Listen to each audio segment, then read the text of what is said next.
Hi, this is the Fairphone 4 and I'll show you how to change icon's shape with the Icon Changer app on this device. So open first the Play Store app and in the search pool enter the X Icon Changer. And now we should get this application, so tap the install button and wait a couple of seconds. After that, just tap to open the app. And here you'll see all of the available applications on your device, which icons you could change.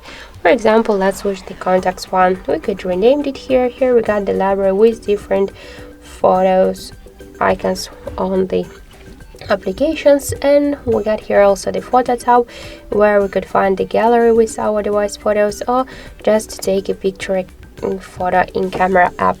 Let's find one from the similar to the contacts icon.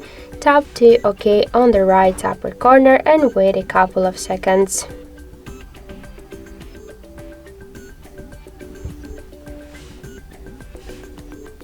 Now we should just skip the ads.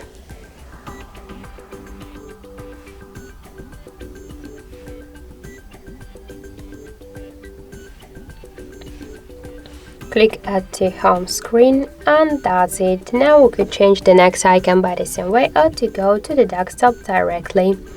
So that's it. Thank you for watching, and if you like this video, leave thumbs up and subscribe our channel.